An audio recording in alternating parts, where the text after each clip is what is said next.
Hello and welcome back to the Make Me Believe podcast. Grab a seat by the campfire as the host, Adrian. Wait, no, as I tell my wife. I don't know how this thing goes Oh anymore. my gosh. We went like How many times have we we've done gone this? we've gone so long without recording at this point. Yeah. It's been some tries. So you want to try it So again? okay, yeah. All right. So Hello, do welcome. your Okay. rewinding thing.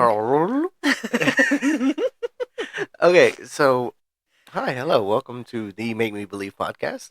Joined us by the campfire as I tell my beautiful young wife, Kaylin, say hi, Hi. some spooky stories in the efforts of making her believe in the supernatural and paranormal. And me, the young, appreciate that, You're welcome. beautiful wife, Caitlin, does not believe anything that her very goofy husband, Adrian, say hi. Hello.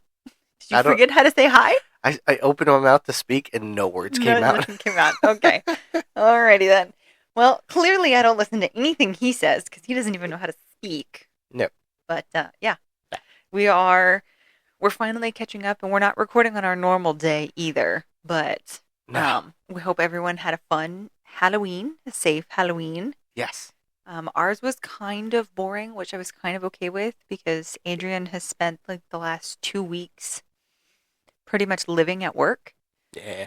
And so we sat out in the driveway with our bucket of candy, and we had like less than 15 kids come by. So we have a crap ton of candy. Mm-hmm. We live in a neighborhood that's mostly older people, Yeah, it's basically a retirement home.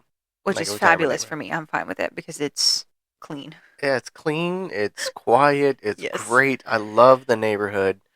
Especially since the neighbor across from our driveway moved out. Yeah. Like we had so much more drama with them living in the neighborhood. Yeah, we had some renters there they were great in the beginning. She was super nice. She was super nice. And then her sister moved in, and then her sister brought this RV, and it was just there. And then the sister was like, "We don't need no man." And then she Like, started shortly dating after this that, guy. yeah. And she started dating this guy, and once the guy started coming around, the house just went downhill Yeah. real quick. And then the sister disappeared for a little bit. Yeah, it was a And she weird came thing. back. She also had the lady who lived there had a teenage daughter Mm-hmm. who just There was so much drama going there on there. was. And I was felt like the crazy. lady, the mom, the main one, she was just trying to hold everything together. And I Yeah. felt bad for her. Oh yeah, the But- main renter. Yeah, she Yeah, was she- super nice. But super all of the great. people in her circle, Yeah, no bueno. not good. But now they're like fixing the house up. So, Yeah, they moved out. Now the owners of the house are fixing it up. Yeah, we have some speculations as to what is going on, but we're not going to ask any questions because I think it's better to just guess and let our imaginations run wild. With the amount of different cars that I've seen there and all the different people there, I'm hoping that they are not all trying to move into that house, though, if I'm honest. It's a lot of people. It is a lot of people. Now, I've seen like 5 different cars there. so you admit that it's better to just keep guessing and just not 100% confirm something No, and just not even a little bit. just go with it and No. just start these rumors and because I kind of got you a second ago. No. And you were all gung ho about it, and then now No, because I feel like you understand what no, I'm I trying to want get at to. too. No, I want to know what they're doing over there. You want to know? Oh, I want to know. You want to know? I do. Okay, so you want to believe, But based off of the fact that I have watched other people try to communicate with them, Mhm. I don't think they speak English. That's fair. So I can't go ask them what they're doing because Google translates a thing. I have Just seen saying. I have seen people try to talk to them, Mhm. and they just stare at them Yeah. and they don't respond in English. And I'm like, well, I'm not going to go ask them what they're doing because they're not going to respond to me. And they just stare at me when I'm leaving. When they're Interesting. over there working on something, I'm going and I'm getting in the truck, and they just stare at me. Just stare. And I'm like, all right, that's kind of creepy. So also, partially, even if they did speak English, they kind of creep me out a little bit because they just stare. They're not blinking when they stare either. They're just Ooh. staring. So, do you think that there's some sort of entity or something? No, I think they're human. I just think they're really? weird. You think that you think? All right. So let me ask you one thing, real quick. No, we're not asking any more questions. No more questions. Are you sure? Yeah. But do you No, think that I do think. they were taken No, over by some no, creature no, and it does not blink? no. So anyway, I hope everybody had a good Halloween. Oh, whatever, robot. Cause You knew I was getting you on it. no.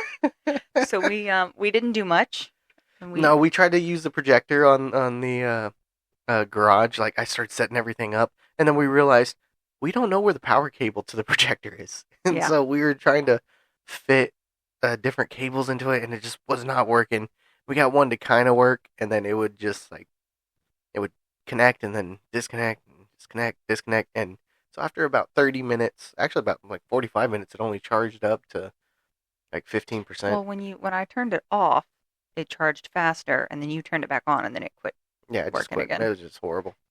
But So that's fine. We were just watching Hocus Pocus on in our driveway. yeah. Um, as the trick or treaters went by on the Mhm. laptop. Yeah. What did we finish that when we came inside?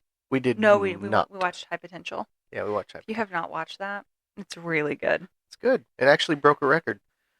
First record broken since 1990.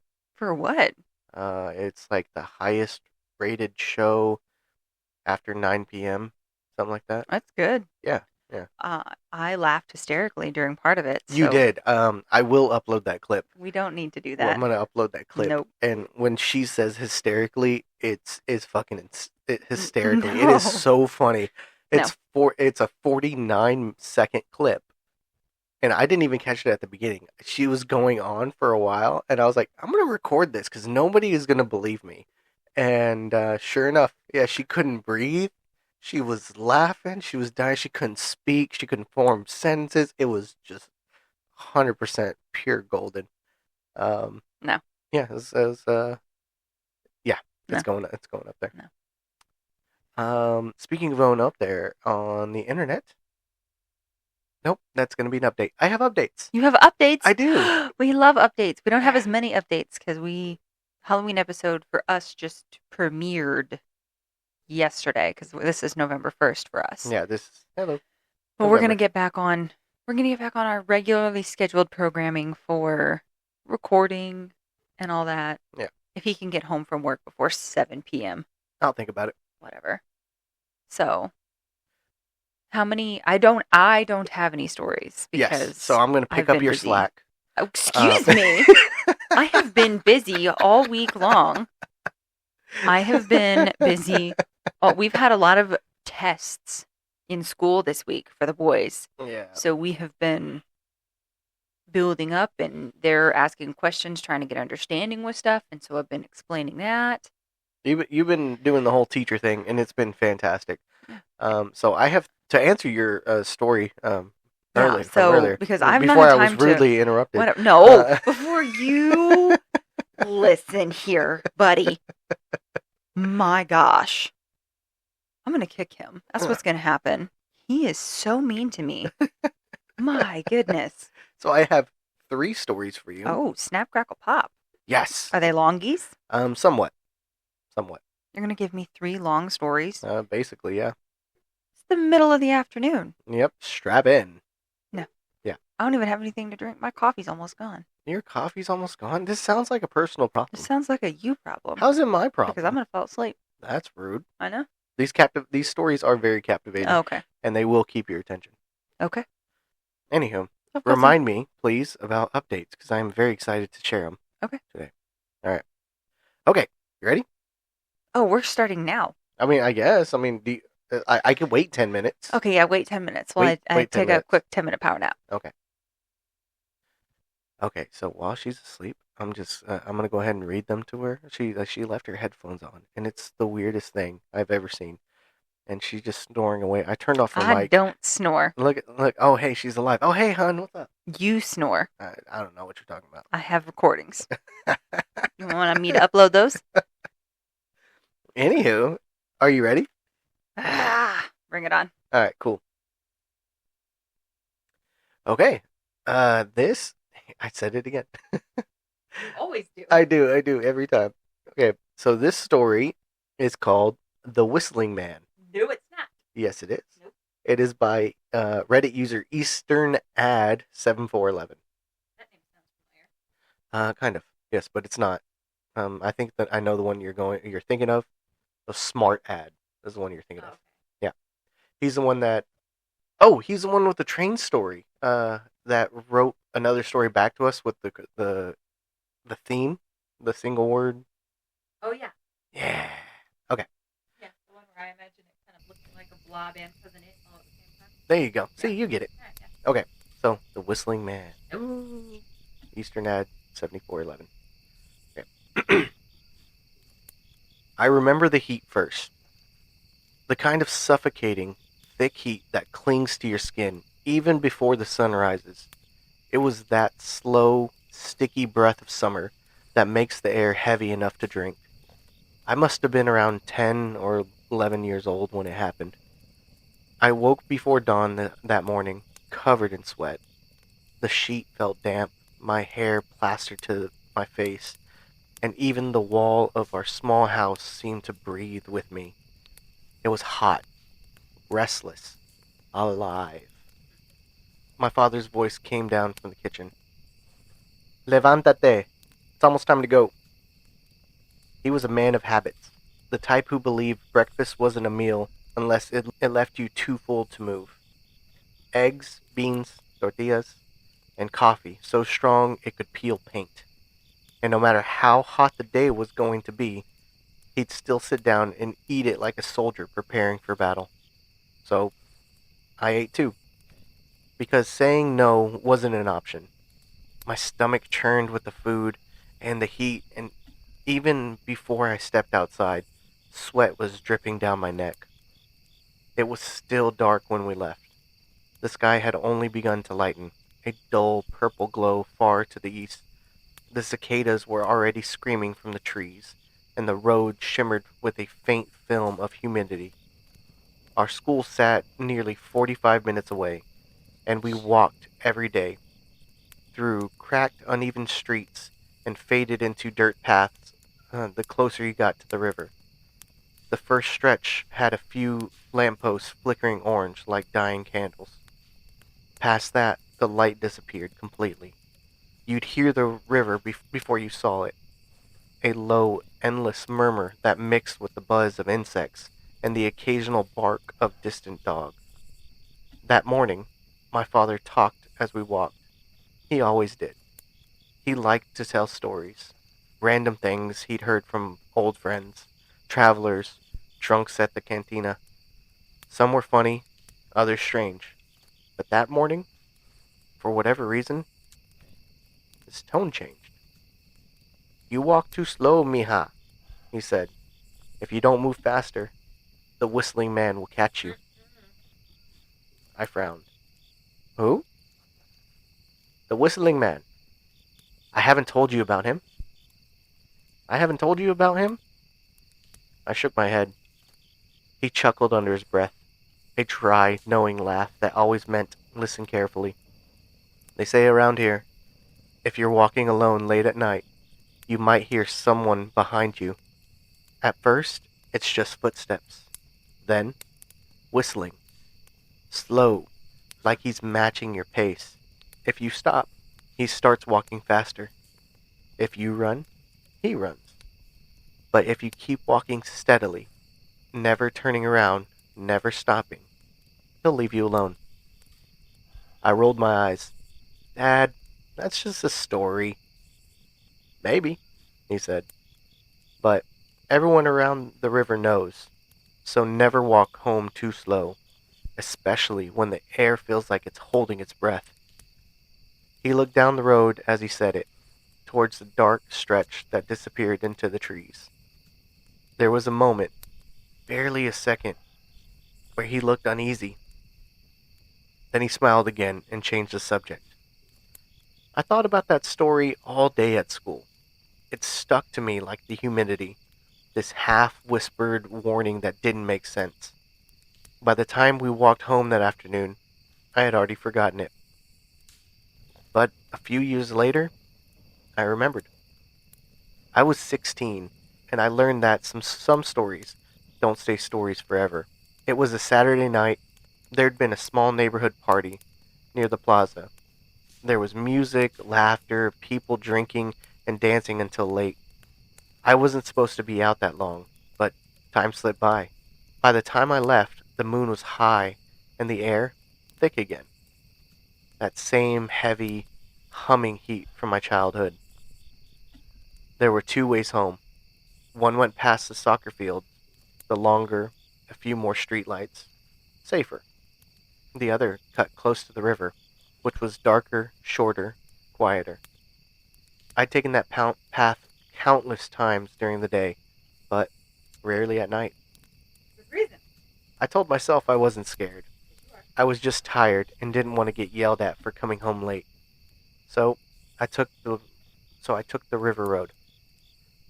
The sound hit me first.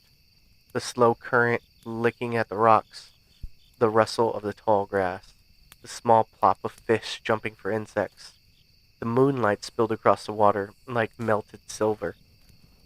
It was almost pretty, in a lonely kind of way. We didn't have phones back then, not in our town, so there was no flashlight to keep me company, just my own footsteps on the dark road and the rhythmic song of crickets. I walked fast at first, but soon slowed down. The night had a strange stillness to it. Even the air seemed to have a heavy weight pressing against my chest. That's when I heard it. Footsteps. Soft. A few paces behind. I froze for half a second, not from fear, but from habit. Out there, in that dark stretch of road, people did sometimes walk late. Maybe another girl, or a neighbor heading home. Still, instinct told me to be cautious. I decided to slow down a little, thinking I'd let the person pass so I could follow behind instead. But the moment I slowed down, I heard something else. Faint, but clear. Whistling. Nope.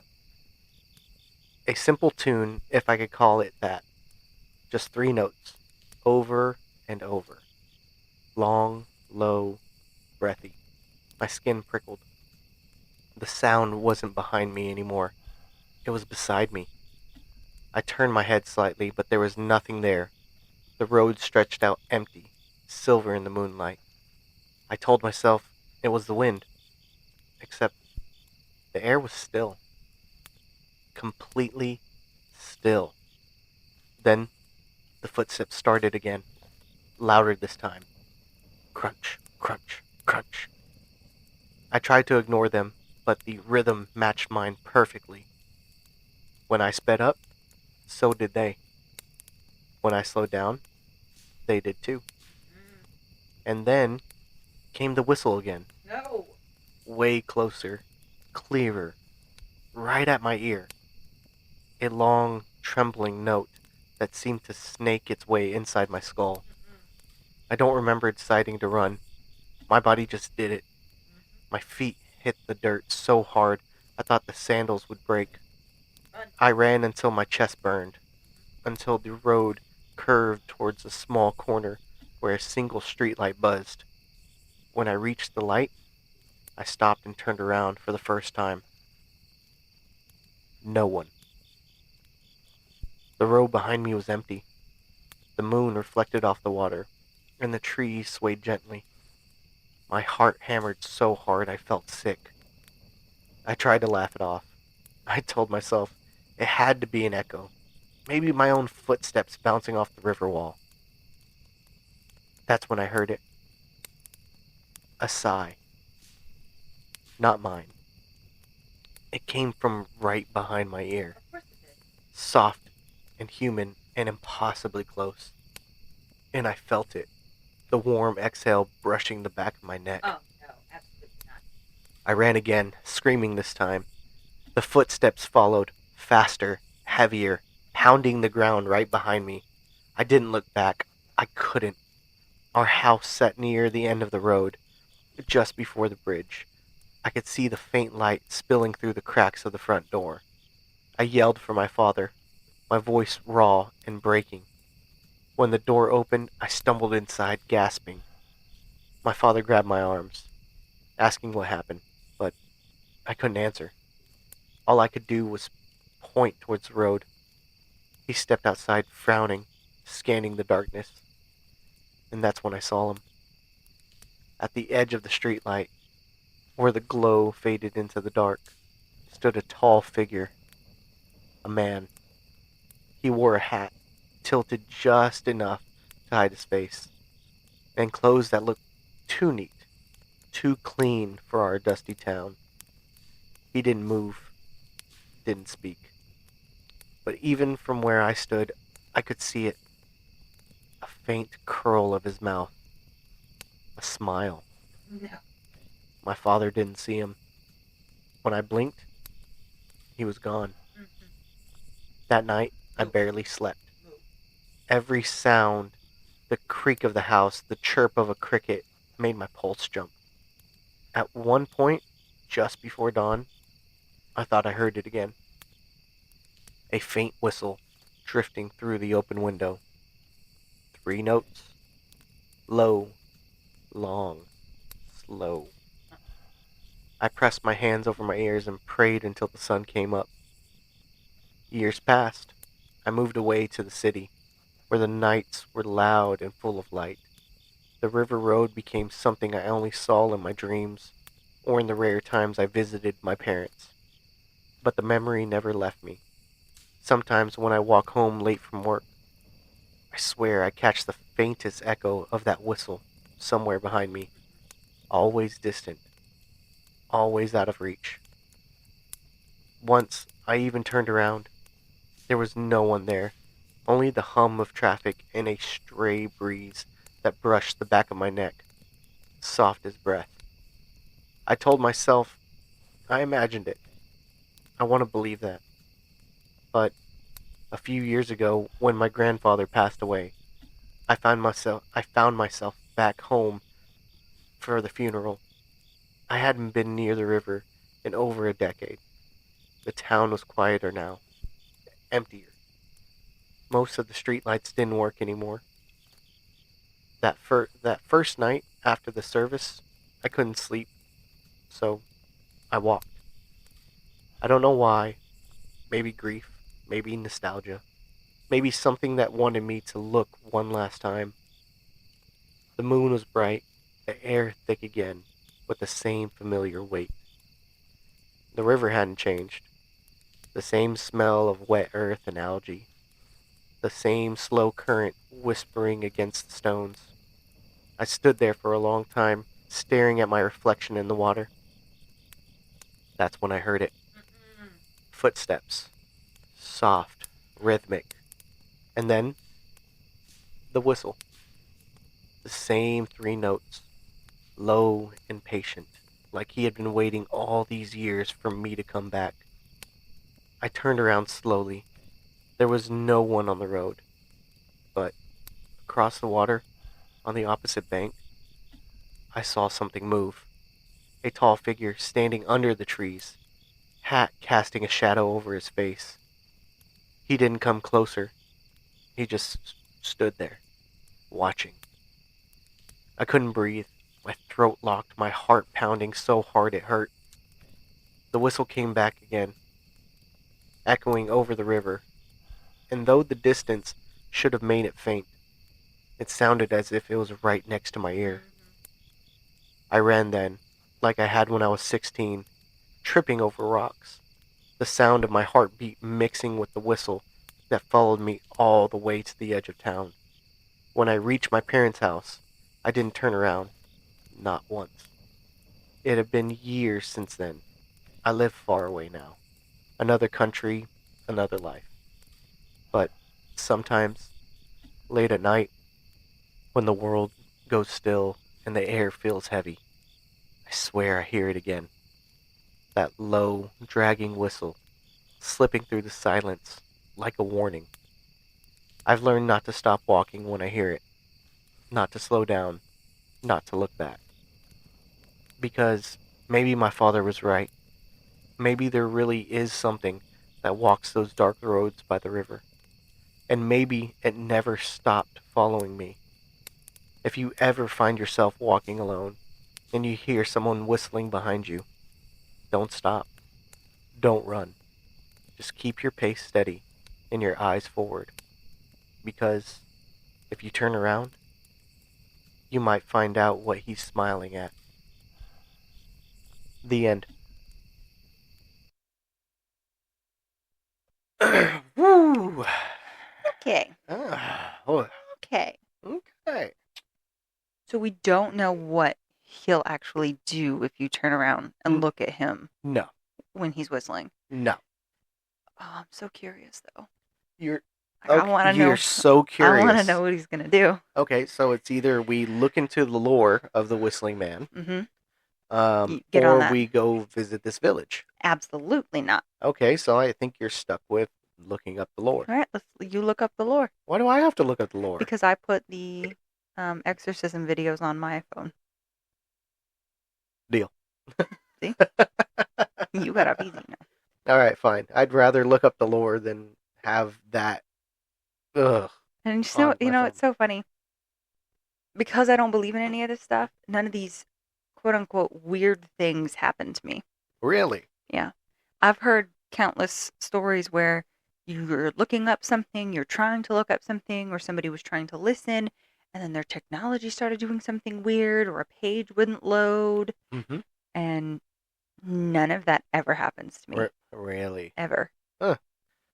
I don't recall anything weird happening to my phone with it. A little ghost in the machine kind of vibe. Yeah, none of that. Yeah, but nothing like that electronically has happened to me. The only thing I guess electronic that has happened was one night, whenever I lived on the ranch. There was my dad's house and my grandma's house. Used to be on. They're both on the front side of the property, but they used to be separated by almost a football field length. Okay, yeah, you've told me that. So it was a nice little walk, between them. So there was one night nobody was at my grandparents' house. Like they were gone, staying in San Antonio. Mm-hmm. And me and my stepbrother. Well, we wanted to watch something late at night, and so my grandma had cable, so we went over there and we started watching cable. At 3 a.m. on the dot, all the electricity went out. Okay. And when was this? How old were you, do you think? Probably about 15, 16 years old. Okay. So we're talking 15 years ago? Not to give away my age, but yes. Okay. 15 years ago in Pleasanton. Yes. Not unusual. Not unusual. Well, because your dad also doesn't live, and your grandma doesn't live in the city proper. They live on the outskirts. Correct. So, no, that's not unusual to me at all. It's not unusual to you at all. Nope. Just electricity going out. Yeah. Ours goes out sometimes. Not we rarely had power outages at the ranch. Okay. And by rarely, I mean never. Clearly not. Except for that one time. It was back on by like 6 a.m. Words are hard, and I can't remember what I was going to say. So anyway, back to this story. I do want to know what would happen. Yeah. If you looked back. Now, what kind of clothes were you thinking? What were you imagining on this man? I kind of pictured him in like a continental suit. A continental suit. Mm-hmm. Okay. That's a good guess. Wrong. Is he in a poncho? No, I am thinking. With a sombrero? No, I am thinking. I'm going the exact opposite. I'm thinking like a pianist or a tailor suit jacket. Like the one with the tails. Tail. Yeah. I don't know why, but that's what I was thinking. I was thinking that's like a pianist. Similar to a continental suit. You have no idea what a continental suit is, do you? No, okay. I don't. You need to look that up too. I need to look that up. Okay. And I want to report. Continental suit. Okay. I want to report on it. I'm not giving you a report on it. My whole life, that's what I've had to do. If I didn't know what something was, report. That's why I don't ask people questions anymore. I just look this stuff up on my own. Then I don't have to write reports. Do you know how many reports I've had to write because I've asked my dad questions? Suit. That's a standard ass looking suit. Yeah, usually it comes with a vest. Uh-huh. Get your tie, your shirt, your dress shirt, Yeah. That's a suit. your That's a suit dress. jacket, Okay, so, dress pants. okay. Maybe if you're super, super, super, super fancy, you might have some nice cufflinks. Dang. Cufflinks? Maybe a tie clip or one of those chains that keeps the ties there. Mm-hmm, mm-hmm, mm-hmm. Keep going. Keep Maybe a going. little handkerchief in the pocket. Little handkerchief. What color is this handkerchief? Depends on the color of the suit and the shirt, bro. Oh, dang. Look at you. All GQ'd up. Oh, please. I don't know. Just my whole life. My whole life. Your whole life just staring at men's clothes? No, but the continental suit Gotcha. is, those particular words are from a song. Uh-huh. And I was at one point asked by my father if I knew what a continental suit was. Mm-hmm. And I would like to read your report. no, because I didn't ask him. You didn't ask him. I didn't ask him. Uh-huh. Oh, And so you're weaseling out of this report. Got it. So I said, I don't, but I'm about to find out. And then I looked it up, and then I told him what it was, and I did not have to write a report at that point. Interesting. Yeah, because those are some intense reports. Like, Yeah, you had such an interesting childhood. childhood. I know, Yeah. it's so fabulous. It That's is. why I know so much random stuff. Yeah. So anytime you asked a question and you didn't know what it was, they would make you write a report. If it was something significant, yeah. If it was something significant. Yeah, so like if continental suit is not significant enough for a report. No. Okay. Also, I was an adult. You were an adult. Yeah, but I have Okay. made my mom write a report before. That's brave. She didn't know the answer to something, and I was disappointed in her because I did. You were disappointed. I was. And I said, okay, I need a 2-page report, double space, 3 letters Wow. and below, 3-letter words and below don't count. Oh wow. You know, that's always what it was. you know what would happen if my mom couldn't answer a question of mine and I told her she needed to write a report for me? She'd probably hit you or something. I would wake up not remembering what happened the last few days, you know? It's yeah. Well, she wrote the report. She answered wrote it. the report? She did. She gave it to me. She's like, here you go. Yeah, that was always what it was. Dad always said it had to be a front and back. Did your dad enforce it? Oh, Like yeah. with your mom too? Oh, I told Dad. I said, I'm making Mom write a report. And he was like, okay, good. Because she didn't know the goodness, answer. He was part of it too. Yeah. You can I'm ask her. Completely blown away. I love it though, because and what's really, and I think I've talked about this before, on specific days of the year. Yeah, you would call your he would text when you I would lived at text. home. Yeah. He would ask me.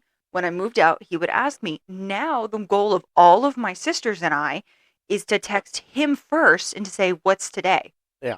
And if he can't tell us, then he has to write the report. You are still writing reports. Oh, yeah. That's how this game works. Like, he sent me a picture yesterday, Uh-huh. and it was a picture of a battleship. Oh, I thought you were about to say he sent me a picture of his report. No, he doesn't have to write reports. He knows the answers. He sent me a picture of it, and he's like, do you see it? And I'm like, oh, shit. Do I see what? And I'm looking at this because with Dad, it could be anything. Mm-hmm. I mean, it could He's just be begging y'all to write a report. It could be anything whatsoever. And, it could be something historical. It could be something funny. It could be something from a movie. You don't know. He just sends you a picture, and you're like, ah, crap. Mm-hmm. So sometimes, like, I'm staring at this, and I'm going, I'm not going to get this. But I don't want to tell him that because I don't want to have to write a report on it. And then there were sometimes I'm looking at it going, it's never going to happen. And so that one was never going to happen. So I texted him because you're looking at it and you're going, you're dissecting a random picture, trying to figure out what he's talking about. And so I texted him back and I was like, no. And then he sends me a picture of an AT-AT walker from Star Wars. Oh my goodness. And he goes, now do you see it? And I was like, yeah, now I see it. There I got you it. I got it. Yeah. Didn't have to write a report because it wasn't historically significant. How dare you? Star Wars Because- is ignore. But not, it wasn't something that I was going to fail on a test. Okay. So I have written many reports. So I'm Many.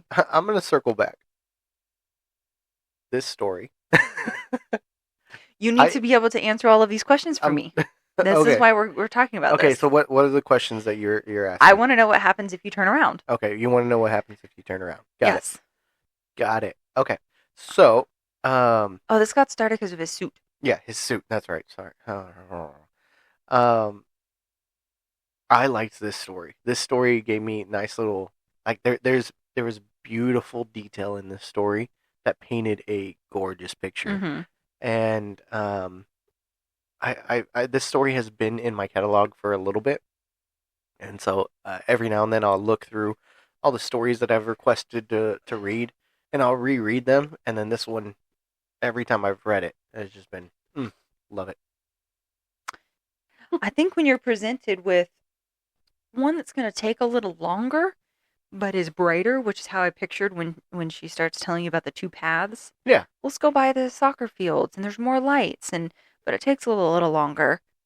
hmm That's the one you should go down. Probably. I mean, Yeah, that makes sense. and you don't want to get in trouble because you're home late.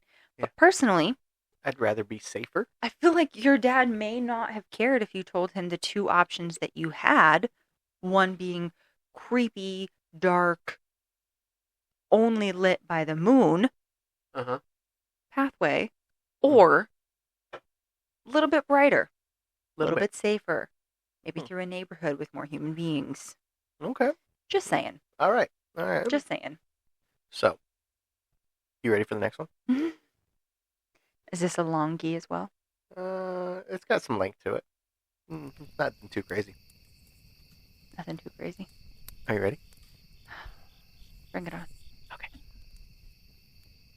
Okay. Well, this story is called Terror in Appalachia by Yohane66, Reddit user Yohane66.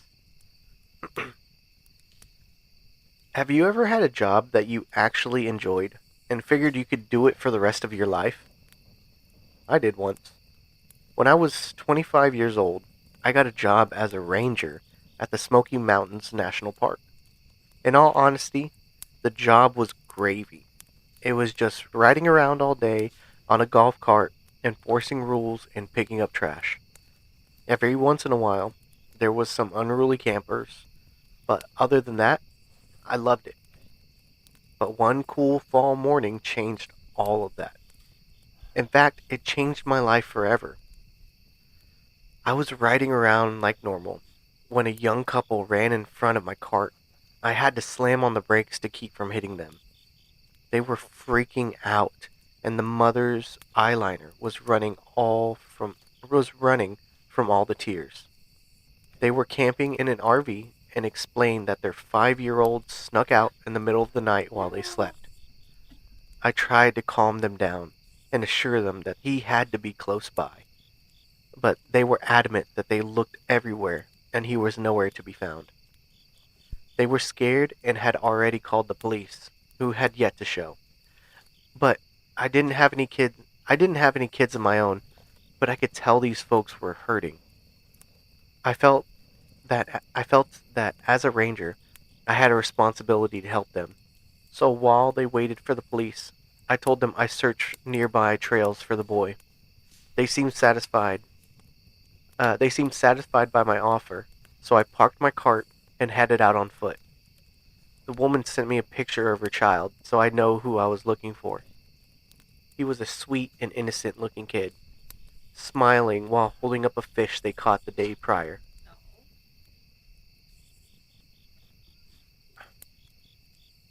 She said he was wearing a baseball cap from his dad's favorite sports team and answered to Jack. I started my trek down my trek hopeful I started my trek hopeful, certain certain that he wandered somewhere close by. Missing persons were something I dealt with before, but they were always found within a few hours. As I walked, I called out his name over and over again, but there were no replies, and the woods were dead quiet. I prayed that poor Jack didn't slip into one of the many streams and drowned, or God forbid, became the prey of a hungry black bear. Though I tried my best to push the thoughts like this down, as I walked on, I began to hear some strange noises. An owl-like hoot that seemed to follow me deeper. The, seemed to follow me the deeper I went. I'd studied many animals that were in these woods, and I had never heard a call like that before. And I thought most owls only came out at night, but you never know in these woods. One of the older rangers often told me he saw Bigfoot multiple times a week. He even claimed that if you brought him a bag of jerky, he'd pat you on your head. But hey, his name wasn't Crazy Gary for nothing. Meanwhile, I saw no signs of the child, not even a single footprint. By this time, I figured the police had arrived and would send the hounds. But just before I turned around, someone finally answered me. A child's voice called out, "Hey, I'm over here." I quickly ran in its direction and shouted again, "Jack, is that you?" I called out, but there was no reply. Figuring that he was scared, I persisted. "I'm a ranger. Your parents and I are looking for you. If you can hear me, follow my voice." But again, nothing. Though I was certain it was him. Now off the beaten path, I heard that stupid owl again. Not sure why it was following me, but I was a man on a mission. I pushed through brush and briars, trying to find this lost child. All of a sudden, I'd hear him again. And he was even closer now. "Mister, please help. I'm lost," he said in a weak voice. "Where are you? Are you hurt? Just come out, I'm trying to help you." The brush was so heavy that I had to snap large tree limbs just to reach him. The briars had shredded my legs and left them all a bloody mess. Finally, I'd come to a clearing, but there would be no little boy waiting for me. Instead, I saw a run-down old shack in the middle of the forest. It was falling apart. It looked like it had been there for 100 years. The roof looked like it was made of straw, and there were no windows. There was no door either, and I could see right inside. I had been at this job for almost a year, and no one had told me that there was a house out here. Letting curiosity get the better of me, I decided to walk inside. Once in there, a putrid smell caught my attention. I say that because it almost made me gag. The only way I could describe it was something dead and rotting. Perhaps that wasn't odd since everything in the woods was old and molding. In fact, the best way I could describe this house would be from that one video game. You know the one, where you have to save the president's daughter from that weird zombie cult. In the middle of the table, I noticed an old pot. It had a strange substance leaking out from the side that looked like tomato paste. Again, I let my curiosity decide my next move, and what I saw next was something I'd never forget. Inside of that pot was human remains boiling in blood. Ew. There were fingers and toes, and nose and ears. Eyeballs floated to the top and looked right into my soul. To top it off, these remains were small, No. like that of a child's. No. I dropped to the floor and began to hyperventilate. I couldn't believe what I had just stumbled upon. I didn't want to believe it, but this wasn't a dream. Lying on the floor next to me was something else familiar. No. A blood-stained baseball cap. The same one from the mother's picture. No. Something terrible happened here, and I needed help. I grabbed the bloody cap and rushed outside. But what waited for me was something I never expected. Oh no. Blocking my way were two old people, two disgusting people. They both wore rags and had long, scraggly gray hair. The man had a beard that was stained red around his mouth. Ew. The woman's teeth were rotten and her nails long and yellow. They both began to gurgle and make strange hoots at each other. I knew then it was no owl that I was being stalked by. Oh my gosh. Then the old woman uttered the words, "Help me," in a childish tone. Adrenaline filled my body, and I pulled out my mace that each ranger was given. I sprayed it directly into their contorted and inbred faces. They fell to the ground squealing and writhing in pain. I ran away as fast as I could, all the while horrified by what I had found. Never did I ever think this peaceful job in nature would turn out like this. That poor child that had been brutalized by those monsters, and it was too late to save him. I ran and ran, not stopping no matter what. I quickly found myself back at the camping area. Two police officers were jotting down notes as the worried parents explained what happened. I ran over and nearly tackled one of the officers to the ground. I literally shook him by his collar, recounting the horrors I came upon. They killed him! I cried. Those monsters killed him! You have to do something. I'll never forget the look on both parents' face as I broke the news. I even handed over the gory hat as proof to what I had found. The police quickly called for backup and shut down the entire park. They took me and the parents to the station for interviews. I could hear the mother's wails of sorrow echoing down the halls. In fact, I still hear them in my dreams. To this day, I was so distraught and horrified. They were talking about committing me. I heard they sent a SWAT team into the woods and did what they had to. The Pharaoh people tried to attack them. They didn't even understand human language. They were like animals that fed off of their own fellow man to survive. I heard that more than a few bodies had been found, all eaten and mutilated, just like young Jack. While not sent away, I did many years of therapy to try and cope with what I saw. I was prescribed meds and even dealt with bouts of PTSD. I quit my job, of course. I never back into the woods, period. It even took me a while to look at food the same way again. Just knowing what happened to that child makes it impossible to eat. I lost over 100 pounds and had multiple hospital stays. As the years passed, I've managed to put all this behind me. I but I've never forgotten the horrors I saw that day. In the woods, people are usually afraid of bears or getting lost. But I've seen the true terrors of what can happen out there. That feral hillbillies stalk innocent campers with murderous intent.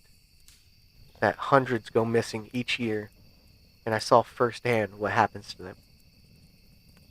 The end.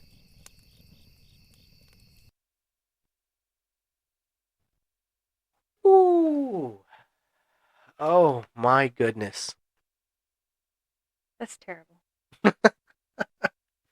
Yes, it was so terrible. That is a horror story on horror stories. Is this just something from somebody's head, or did this actually happen?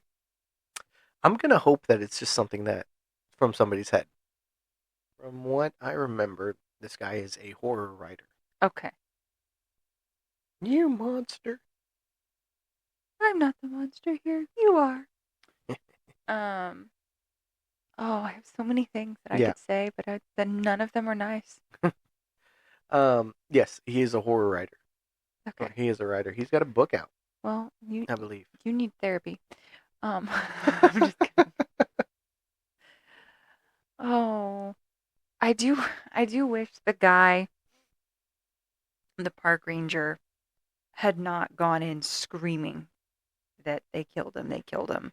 Yeah, that was Maybe not do that to the parents. yeah, that yeah, I read that and I was like, "Oh my goodness, you went out that all wrong." But then again, he's a park ranger. It's not like he's a doctor or he's, you know, an officer. Yeah, but Sees common that. decency. Yes, yes. No, Even I'm not any of that, and even if I saw that, I am 99.9% sure I'm not going to go running, screaming, shaking the cops, going, "They killed him," in front of the parents who a little crass there, are, buddy. yeah, like, no. I mean, Because, you say, I mean, we both say that. But my goodness, just imagining the horrors. oh, That's I would so have sad. just shot the two right there in the head. Yeah. Well, I mean, all he had was mace. Well, that's the difference between him and I, isn't it? That is. Um. So Guns. more of that story is. Personally, why? If you're a park ranger and you're dealing with bears, you have mace. Okay, hold on, black bear. Let me get close enough and I spray you with my mace. It's probably bear mace. You know what's better than that? Huh. Gun. Guns. Pew pew. Pew pew. Not like a little pew pew either. You have to get some big pew pews for that. Yeah. Like it's gonna have to be good, and you're gonna have to. I pulled out my finger guns in case nobody knows me. Yeah. These are my pew pews. Those are his pew pews. Yeah. She said something bigger, so I pulled out my shotgun. Pew pew. Yeah. Whatever. Let me have a drink, please. Okay. There you go. Oh, that's yes. terrible. No. It was simply horrifying. And I thought I'd share that with you because I am not a nice human being. Yeah, but none of that was supernatural. No, it was not. Are you now just trying to find horror stories to scare the crap out of me with? This one was an exception. Yeah. Until you find another one that's the exception. Till I find another one that's the exception. But this one I thought was. I don't know why I keep drinking that. I hate cherry. This one was definitely the exception to. I felt really scary. Nope, I don't like it. And never again. Little psychological thriller right there. I don't like it. That was a little creepy. The owl bit though. Right? Oh man! Whenever that popped up, because I was full on in logically, there's an owl in the woods. Yeah, I was in the like paranormal aspect or mindset, and so I was like, "What the fuck is stalking him? Like what is that?" And then it was people. It's kind of like the supernatural episode, The Benders, one of the scariest episodes. And it turns out, spoiler alert for this episode that came out, 15 years ago. But that wasn't in season. 15? That was in season 2. Season 2. Oh, okay. Yep. Is that not everything that goes bump in the night is the paranormal? People are just as scary. I mean, I'm binge watching Criminal Minds right now. So. Yeah, so that's preaching to the choir at this point. Mm-hmm. But still. Yeah, because I was anticipating when he came back out that he was going to... Well, see, as soon as you see that kind of thing there in the shack, you think human. Ish. Yeah, at that point. I was thinking like Wendigo. Yeah. I was I thinking guess it could be something like that. Kind of that, but then he saw the pot, and I was like, no, that's not what Wendigo does. At that point you go, oh, human, but then you're like, no, this is a supernatural podcast. And then he walks out, and he goes, well, I didn't expect to see what I saw. And I'm like, oh, he's seen some, like, shadowy entity standing there in the center of it. I wanted to... It was due to that buildup. Demonic cult. Yeah, it was due to all that buildup that made me choose this story for this. It leaves you guessing right up there until the end. It really did, and I loved the setup for it. I loved just the middle, the ending, all of it. I'm glad one of us did. No, that sucks. Yes, that sucks. What happened sucked, but again, this guy is a writer. Yeah, not real. Guy is a writer. None of it's real. And the fact that he brought that kind of emotional response out of you, definitely from me too. Well, when you mess with kids and dogs, you're gonna get that regardless. Yeah. Yeah. So it's Stupid definitely Cam Jr. Cam Jr. It's definitely one of those. They get you. Oh, no, I don't like it. Okay. He did very good, very well written. Yep. No. So, now you have one more tale of terror. I do have one more tale of terror. You good with that? No. No? Okay, cool. We'll. Is this a longie? No, meaty. A meaty? A little meaty. A little meaty. Yeah. Yeah. But supernatural, a little bit. Okay. So, do you remember the Halloween episode? No, just aired. Remember Candy Corn? I do remember Candy Corn. That was I liked that story a lot. I thought it was adorable. Me too. So he requested that I read something a little bit more from his horror That you genre. read? That I would read something from Okay. his horror You genre. can tell I'm a teacher. Yeah, a little bit. So Blame my mother. you're such a pain in the ass. So he requested I read something from his horror page. I Like more horror. read something from his horror page. He he requested that I would tell one of his horror Oh, there we go. stories. There we go. I'm gonna beat you. It's okay. You have to catch me first. So I chose one. Oh And dear. this is from Didn't he say they were a little bit more graphic? this one's not that bad. Okay. I need to Um, be fully prepared for this nonsense. I know, like the last story wasn't that graphic. No, that was. Yeah, I I know, didn't right? appreciate that either. So, by this story by Reddit user Dungeon Marshall, yet again, second week in a row, is called. Oh wait, hey, Caitlin. I've been sitting here waiting, and I I'm like, know. oh, maybe he's gonna do it like once he goes through this little intro, and then you just forgot I about just forgot it 100%. Wow. Hey, Caitlin. And I'm the problem child. I know you are. Are you ready? Bring it on. Okay. So, for the second week in a row, we're going with Reddit user Dungeon Marshall. And this story is called Mr. Sticks. No. Out. The patch of land where Larry and Charlie Crane stood was once a cornfield years ago, but had been fallow ever since the death of its owner. Now, it was nothing more than a desolate field of weeds and brambles. Behind this field were the ruins of an old farmhouse where Victor Franklin once lived, which consisted only of 3 walls and a broken chimney. Larry's truck was parked in the overgrown lane next to the ruined farmhouse. Nothing else was around for miles. Nothing, that is, but the figure propped up before them in the field. Charlie shivered. It wasn't the crisp autumn air that chilled him to the bone, but rather the legend that surrounded the place where they stood, and the grim effigy propped under the pale light of the moon. "There it is," said Larry. "The scarecrow that was put together by Mr. Franklin way back in 1981. He made it to protect his life savings, which he buried somewhere out in this field." They looked at the figure with the crudely stitched burlap face and mangled straw hat. It was propped upright in the middle of the field, supported by a single wooden beam behind it. Its body hung limp and resembled an upright corpse. All these years, and he's still standing. People call him Mr. Sticks. Larry's voice didn't rise above a whisper.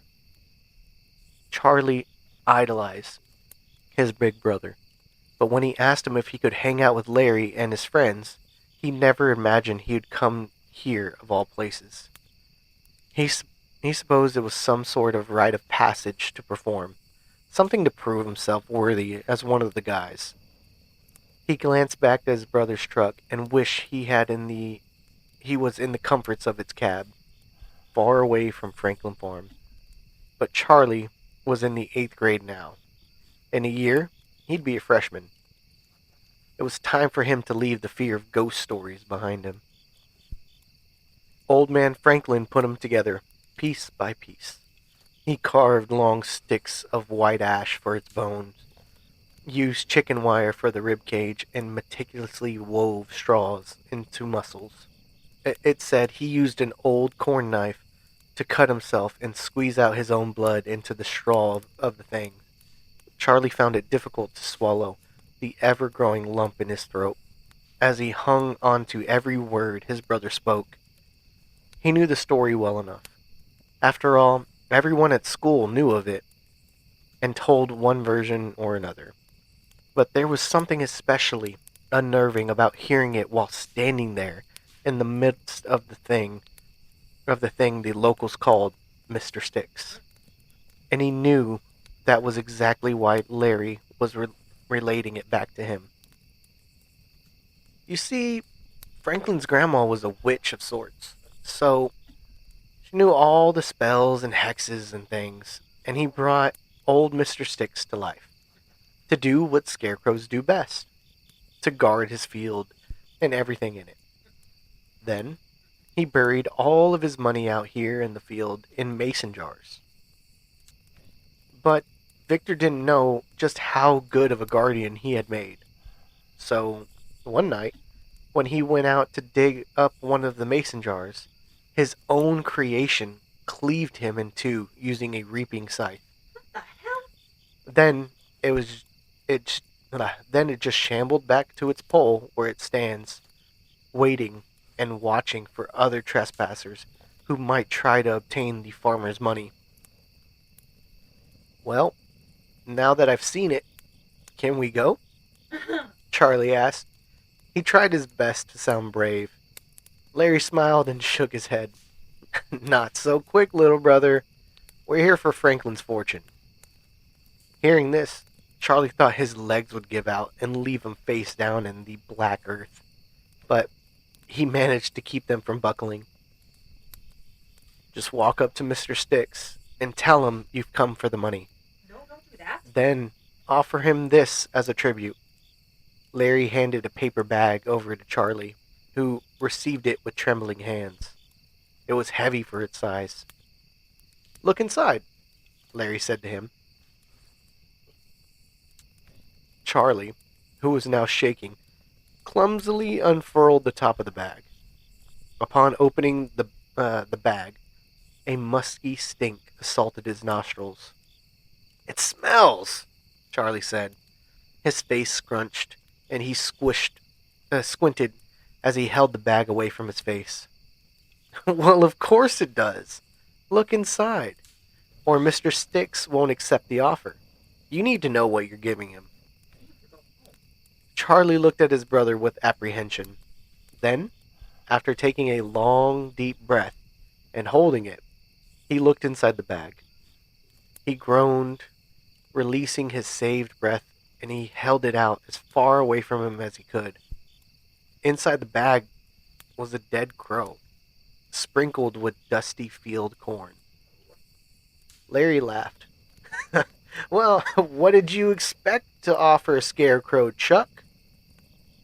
He patted his brother on the back. Go on, buddy. You can do it. Charlie took some deep breaths. Then, not without some hesitation, approached the urban legend that stood in front of him. Did he see its arm twitch? Surely not. It was a figment of his imagination. This was all just kid stuff.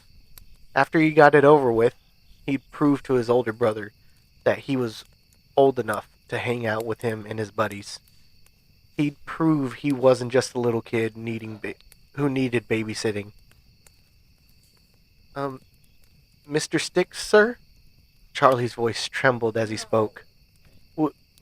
That is, my brother and me, well, we've come for Mr. Franklin's money. We brought you this. Charlie held the bag out towards the scarecrow. He was shaking so badly that he was sure the morbid contents would rattle out of the bag. With one swift motion, the scarecrow raised both its arms before it snatched the bag from Charlie's hand. Oh, hell no. Charlie screamed, and his cries echoed through the countryside.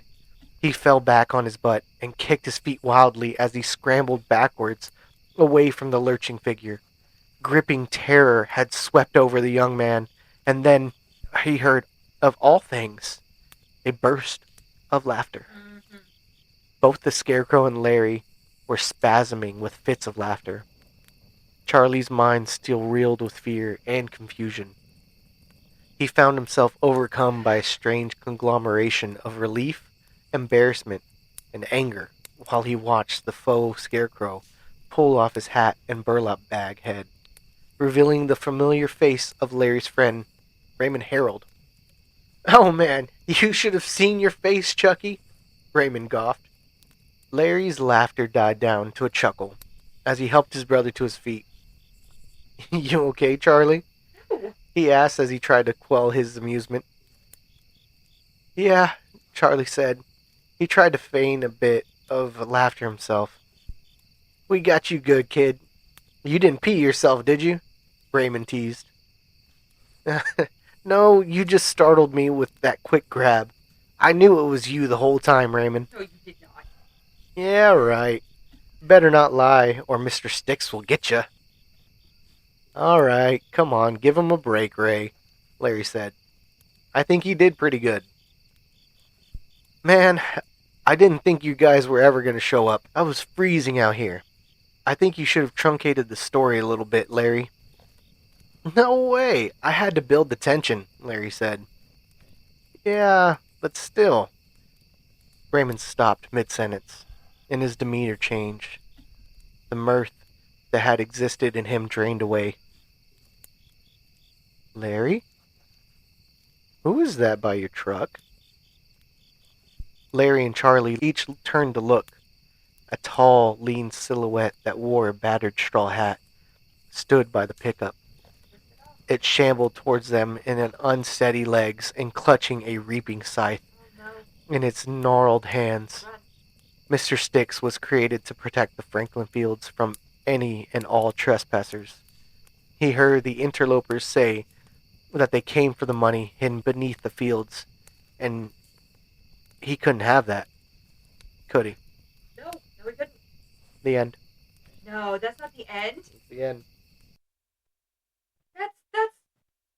That's not the end. We don't know what happens. Yep. Yep. No, absolutely not. That is the end. Absolutely not. Great story, right? Absolutely not. No, Mother Flower, get me the ending. That was the end. It was No, That was a I great refuse story. on the grounds that I don't like it. You don't like you don't like the story. You don't like the ending. I don't like there's no ending. Clearly, there's an ending. No, 'cause just the posted a stopped. story that's not finished. That's finished. Back to the drawing board, buddy. That is not back to the drawing board. No, he needs to go back to the drawing board and finish the story. I've said this before, and I'll say it a million times. I love those open-ended stories. No, absolutely not. No. Yes, I love those open-ended stories so much, and especially, well, he couldn't have that, could he? Oh, No. that was good. No. That was great. Screw that. No. I Good refuse. job. Okay, he definitely. Ooh, I loved Candy Corn, and I loved this story. I've read so many of his stories over the past week. Very good. Very No. good. Yes. No. Yes. No. Yes. It reminded me a little bit of you may have never heard this song, by Charlie Daniels called Woolly Swamp. Woolly Swamp. I think it's Woolly Swamp, where it's about a man who buries his money in mason jars. And I'm gonna have to re-listen because that sounds familiar, Yeah. but I couldn't think of it. I mean, I can't picture it. So, that's definitely something I'm gonna have to read. So, what did you think? No. No? refuse Refuse. Refusal of what grounds? all of it. All of it? It also reminded me of one of the first episodes in Supernatural with Scarecrow. Oh, dude, you're fugly. Yes, that one. Yeah.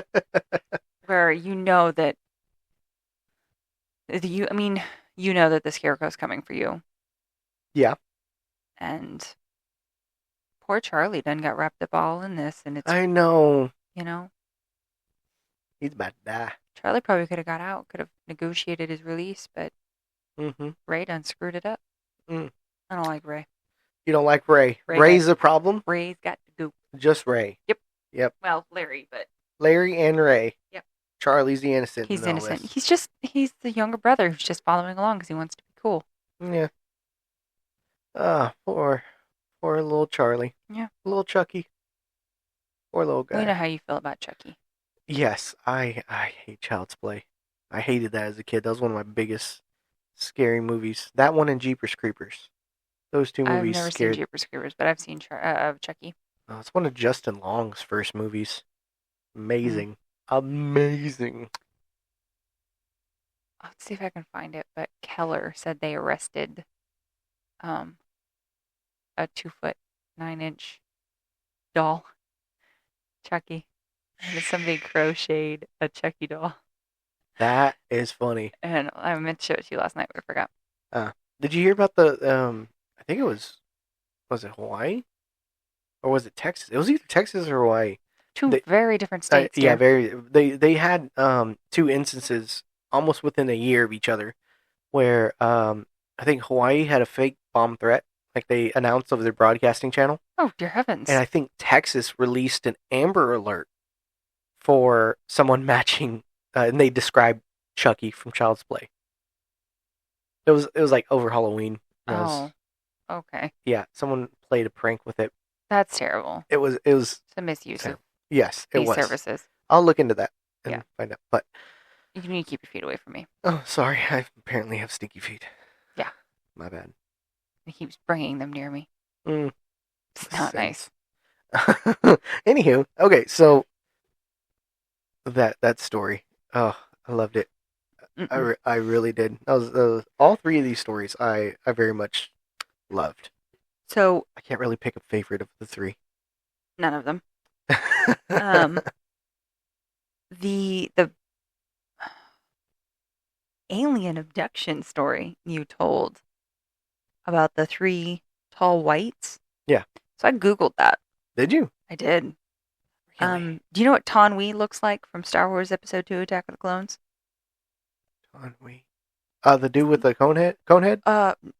First off, Taunwee is a girl. Oh. Rude. It's when Obi-Wan Kenobi goes to Kamino. Oh, yeah. That's essentially what they look like. They look like Taunwee, essentially. One of them Caminos. It's a Kamino saber dart. Get it right, buddy. Kamino saber dart. Dex. Anyhow, okay, that's what they look like? Outside the Rishi maze. Okay. Yes. Wow. Essentially, they look like. You dork. Oh, I have the entire movie memorized. Yes, you do. You don't even use that against don't me. even. Alien languages included. Oh my goodness, you're so freaking weird. I love it. Okay. Yeah, so they essentially look like that. Okay. Yeah. So that's update number 1. I guess we'll just jump into updates. Hi, hello everybody. We're going into updates now. Just rewind 30 seconds for update number 1. Apparently the tall whites look like what was her name? Taunwee. The Caminos. The Caminos from Star Wars Episode 2, Attack of the Clones. Mm-hmm. Okay. All right. That's interesting. Yeah. Okay, you ready to get into some listener updates? Yes. Okay. Cool. All right. So we're gonna go to listener number 1, Obvious Wombat 623. She's the one with the polite poltergeist story. Oh, okay. Yeah. Okay. The one who vacuumed for them? Yes. Okay. The one that vacuumed and did the dishes. Okay. Can they come here? I'm so sick of doing dishes. Yeah. I do them like 3 times a day. Oh. Okay. So let's get into this message. Okay. She said, awesome. I'm glad you liked my username, because we both said that liked her username. Yeah. Obvious Wombat. And I LOL'd at the wet bandits. Whatever. She said, but alas, no rags were stuffed in the drains. And 21 is young compared to the 48 I'm currently at, more than half a lifetime ago. You're just a baby. Okay, so she said a few follow-ups. Okay. 1, the cat was never found in any cabinet again, even the ones she could have reasonably gotten into. Because you remember the cat was in the very top. Didn't logically make sense for the cat to get into. 2, we did discuss the ghost initially in the apartment when I called my boyfriend. I had him on speakerphone while I did the walkthrough, and so that's when he made the comment about housework. So the ghost could have heard it then. Yeah, and it wasn't anything negative. No, so... just the whole, well, he's running up the electricity, he could at least do some housework. Yeah, it's not negative, that's common sense. Yeah, but that's why the children. I think that's why the ghost heard the housework comment and proceeded to vacuum. Okay, that's what I thought. Okay. 3. As for the cat's obsession with the tub, one commenter mentioned that the cat might have been put into the cabinet for her own safety, not just randomly. Since it was the only sort of bad thing to happen, it seemed out of place as everything else was seemed to be harmless. Perhaps she was looking into the tub at the entity which had always been there, who tried to save her, and perhaps the sinks were full because she drowned. Just a guess. Not really sure though. Hmm. 4. When I got home after the cleaning, we did say to each other that it was nice, appreciated thing. It was a nice, appreciated thing. Not exactly thanking, but acknowledging. You don't talk to it. No, okay, number 5. No attic or walls for someone to be hiding in. It was a relatively new, if cheap apartments where there was no waste space that wasn't rented. No loose drywall, we both checked, all sealed and painted. No locked doors we couldn't access, no crawl space or attic access. If it was a person, why was nothing, not even the food, missing? Plus, this was in Phoenix during summer, Oh shit! so hanging out in an unair conditioned space You ain't doing that there. in a kind of bad part of town, waiting hours for both of us to be gone just to pull a prank Mm-mm. didn't seem likely. We were both relatively new to the city and didn't have many friends, let alone friends who would do something like that. Oh hell, we were living in Arizona at the same time. I wasn't that far outside of outside of Phoenix. I was in Chandler about that time. Look at you. So totally understood the skepticism. I'm a very fact-driven person in IT, data, That's analytics. what's up. And while I thoroughly enjoy alien and ghost stories, I see them mostly as fiction, Mm-hmm. entertainment like Star Trek or X-Files. Okay. I spent a lot of time trying to find a logical explanation for what happened for literal decades. Still haven't come up with one. Well, that's it. Okay. That's her message. Okay. I enjoyed it. Yeah, I appreciate that. Yeah, that's definitely a good update. I'm gonna be really honest. I don't remember if she said they were in Phoenix the first time. No, did not. Okay, Didn't because disclose. you are legitimately not hiding out in anywhere unair conditioned in Phoenix at all. It's not happening. Yeah, correct. Like no. No. I lived there for 4. I lived in Arizona for 4 years, and And I visited there for a weekend, and I agree. yeah, Yeah. it's not happening. No, not even close. Mm-mm. No, because you don't even realize that you're losing all of the water that you're losing from your body because you don't freaking sweat there. So, in an enclosed space, Yeah. absolutely not. Oh, hell no. Not unless you got one of them little air conditioned fan thingies, blowing Oh, on you. yeah, yeah. Yeah. Those are nice. Yeah. Okay, you ready for update number 3? Yes. Okay. It comes from Dungeon Marshal himself. Oh, okay. All right. What you got for me? Okay, so after I read the Halloween episode, Candy corn. Candy Corn, Such a cute story. such a cute I love story. that. I loved it. I loved it as well. Your other one I'm not a fan of right now, buddy. Okay. You didn't complete it. Oh, damn. I need a completion. Wow. Get to it. Okay. Okay, so Dungeon Marshal said, I haven't been able to listen to the entire podcast yet. It's time for my real job, unfortunately. Aw. But I just got through the first story and my own. Well done. And thank you for the kind words. Yes, Tim Burton was some inspiration for the story. In fact, I usually try to describe it as being in the vein of a Tim Burton, Edward Gorey, H.P. Lovecraft collaboration. I don't know who 2 of the 3 of those people are. Wow. I know who H.P. Lovecraft is. There So you go. Look at you go. bite Okay. me. I love the quote, normal people can't leave interesting people alone. That summed up the story nicely. Of course, there is a part of me that really hopes you'll feature one of my more horrific stories as well. Thanks again for a job well done. And for the record, I'm a fan of the expression jumpin' Jehoshaphat. Oh, booyah! In your face. Sorry, that was super loud. That was so loud. But you know what? You give me so much crap for my quote unquote old timey Old-timey. phrases. Get it so out of here. booyah. Jumpin' Jehoshaphat. I say all sorts of things like that. So, Thank you. I appreciate that validation. Okay, never mind. I didn't hate your last story. Appreciate it. You're my new favorite. I'm just kidding. Miss Mariah's still there. So there's a little bit more. My goodness. Okay, so he also sent me a few illustrations for candy corn, and they just look fantastic. He did mention that it was AI made. Okay. Is he okay if we post them? Uh, that's a good story, but I did. Oh, So I will. you gave him credit. Yes, I Okay. gave him credit. Okay.